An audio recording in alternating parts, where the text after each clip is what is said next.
नमस्कार मंडळी, चला तर आज आपण बनवणार आहोत तांदूळ आणि चना डाळीचा ढोकळा। त्यासाठी 2 वाटी तांदूळ आणि 1 वाटी चना डाळ घ्यायची आहे। मिक्स करून घेतलेली आहे आणि स्वच्छ धुवून घ्यायची। स्वच्छ धुवून झाल्यावर आपल्याला तिला दिवसभर असंच पाण्यामध्ये म्हणजे 4-5 तास मुरू द्यायचं आहे। आणि हे मी सकाळी 10 वाजता टाकलेलं आहे आणि हे मुरू दिलेलं आहे। संध्याकाळी 7 वाजता मी पहा हे वाटण मिक्सरला काढून घेत आहे मिश्रण, आणि अशी पेस्ट काढून घ्यायची ढोकळा बनवण्यासाठी। आणि सर्वच मिश्रण असंच वाटून घेतलं आणि मिक्सर लगेच पुसून घ्यायचं, म्हणजे पटकन ते साफ होईल, कडक होणार नाही सांडलेलं। आणि हे पूर्ण रात्र तसंच मी ठेवून दिलेलं आहे मिश्रण। आणि हे पहा सकाळी उठून त्याचा ढोकळा बनवायचा आहे। आणि 1 चम्मच 1.5 चम्मच चवीनुसार मीठ टाकून घेतलेलं आहे त्यामध्ये, आणि तेल टाकायचं आहे। ढोकळ्याच्या मिश्रणात कधीही तेल टाकायचं, म्हणजे ते खातेवेळीच अटकत नाही। आणि अर्धा चम्मच हळद टाकलेली आहे। मिक्स करून घेत आहे ढोकळाचं बॅटर। आणि इकडे लसण आणि हिरवी मिरची आणि थोडं मीठ वाटून घेतलेलं आहे। 1 चम्मच दही टाकून घ्यायचं आणि ते पण वाटून घ्यायचं आहे मिक्सरला।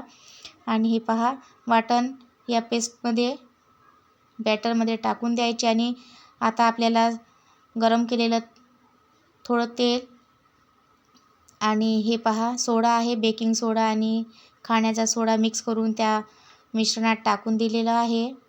आणि हे छान असं भिजवून घ्यायचं, मिक्स करायचं आणि ढोकळ्याच्या भांड्याला तेल लावून हे मिश्रण टाकून द्यायचं त्या भांड्यामध्ये। 2 भांडे पात्र ढोकळा बनत आहे आपला, मी 1 लावून दिलेलं आहे। आणि हे पहा छान असं झाकण ठेवलेलं आणि वाफ जाऊ द्यायची नाही आतमधून।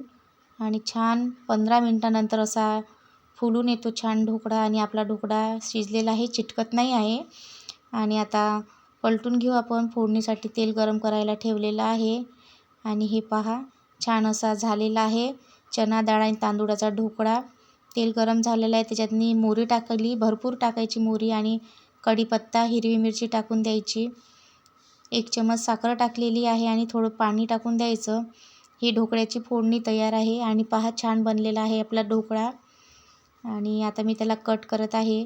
कट करून झाल्यावर ढोकळ्याची फोडणी त्यावर टाकून द्यायची। आणि हा मस्त लागतो खायला ढोकळा, मुलांच्या डब्यासाठी तर फारच छान आहे। आणि आता हे फोडणी तेल, साखर, मीठ, हिरवी मिरचीची फोडणी, कढीपत्ता, मोहरी हे टाकून देत आहे। आणि पहा किती छान असा दिसत आहे ढोकळा, आणि खायला पण खूप छान लागतो। तर करून पहा चना डाळ आणि तांदूळाचा ढोकळा। आणि हे पहा छान असा स्पंजी झालेला आहे आणि सर्व केलेला आहे टोमॅटो सॉस बरोबर। तसाच छान लागतो खायला, पण प्लेटमध्ये टोमॅटो सॉस सर्व केलेला आहे। माझे व्हिडिओ तुम्हाला आवडत असल्यास लाईक करत जा, सबस्क्राईब करा, शेअर करा आणि कमेंट्स करा। धन्यवाद।